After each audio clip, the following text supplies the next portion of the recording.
subscribing and liking the video. Thank you so much. So of course today it is a very bad day for some of the residents in Nairobi, with a lot of floods, homes flooded with the raw sewer in most estates. One of the estates that has experienced the worst is Tena Estate, and of course I know most of you understand where Tena Estate is. So there was a lot of rain that actually visited the city, and after that, of course, the roads, you can see many people falling on the road, struggling to make way home, but at the same time they have to swim in new sewer, raw sewer, as they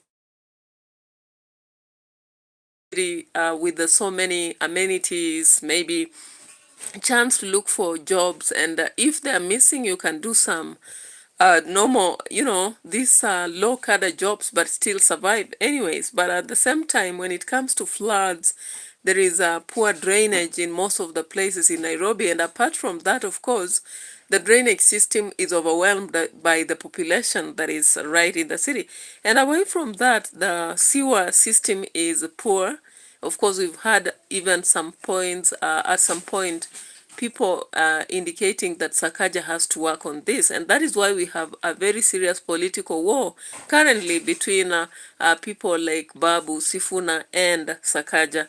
And they are defending strongly that there should not be a central government should not go into their matters, because it will be like much of a business than what they expect. And of course, let's look into what has happened after the heavy rains flooded Nairobi today.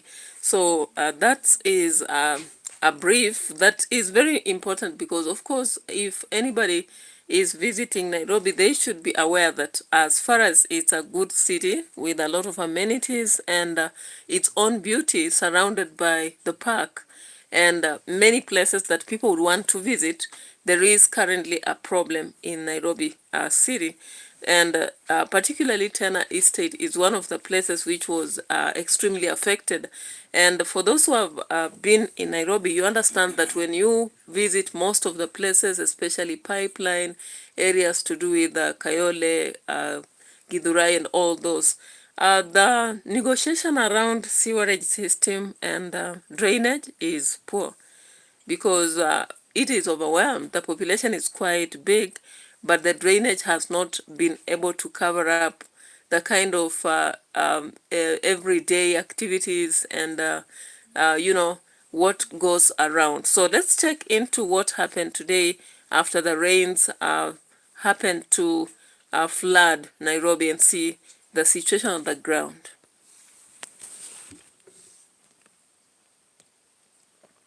Houses even after several reports and visits from the said offices. Emily Chebet has more. Michael Mwenda stands inside his flooded living room. The once comfortable and safe space must be accessed with gumboots, with careful steps through dirty water, just to salvage what he can. From last year, these residents have complained about noise and air pollution brought by illegal structures operating behind their homes, and when the rains came, blocked sewers overflowing, with the filth finding its way into his home. Hakuwezi kalika watoto, mimi mwenyewe nyumba ni yangu, lakini inabidi naenda kukodisha lodging huko niende nilale, of which tume complain kwa the necessary authority, watu wanafaa washughulikie, lakini bado hawajakuja. Now, of course, when you look or rather consider the authorities in charge should be first, maybe we look at the governor Sakaja, then we look at the MCs, and the rest of them would be those in charge of the general environment and the hygienical conditions of this place. So when you look at Tena Estate, what is going to happen is that a lot of diseases with mushroom, and one of the worst is diarrhea. That is commonly a condition that comes with floods, and especially with the raw sewer now floating in this estate, everything or the worst is expected. Now you can hear clearly from some of the residents indicating they have been forced to carry or rather salvage some few items in their houses and acquire places where they can put their families. Now, this is the worst you would expect in a city because people run away from the villages as a result of lacking jobs, or maybe they go to the city so that they can secure, better homes because maybe back at home they don't have land to cultivate, they don't have jobs to keep them, surviving every day. And so they go to the city expecting that everything is good. And of course, many cities in Africa have been improved.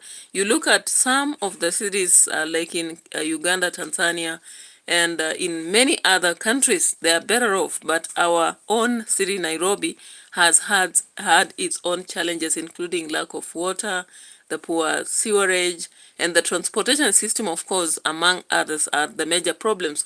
Now, it's not just water pollution that is happening here, but there is a lot of air pollution and even air pollution in terms of the filthy environment around many homes because of the dump sites and also the vehicles that fly on most of the routes, and the noise itself also is just too much in most of these estates. So Nairobi is just a haven that most people think it is when they have not actually seen the realities. But after staying in the city, some realize that it's not a haven as such. Maybe the only good thing about it is that it provides easy ways in which people can run businesses and survive, maybe get jobs to do, unlike in the village where people would not allow you to go wash their clothes, for example, and pay you. And there are some other odd jobs people are actually secure.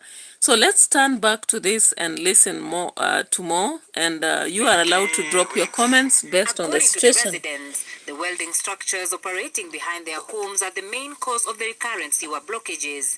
They claim officials from NEMA and the county government have visited the area several times, but despite inspections, warnings and promise of action, the situation on the ground remains unchanged. Sasa ilikuwa imefunganishwa na yule mtu anatumia hii plot ya hapa nyuma. Alikuwa ameshikanisha akidai hapa ni part of his plot. Kwa hivyo hapa kulikuwa kunafanyiwa kulikuwa kumewekwa kazi za jua kali za kujenga viti na vitu kama hizo. The main trunk line ya hii sewer iko nyuma ya hizi nyumba. Na nyuma hizi nyumba, as you know, these are the last houses ya Tena estate. Between this estate and the next estate, which is Umoja 1, kuna what we call the buffer zone. This buffer zone runs all the way kutoka hapa mpaka huko Jeska. Lakini hii buffer zone ilikulwa na mabwenyenye, wale watu wako na njaa ya mashamba. Hii buffer zone ilikulwa yote. We feel like these institutions are not working. Ukiangalia shida hii sewage imekuwa persistent for long.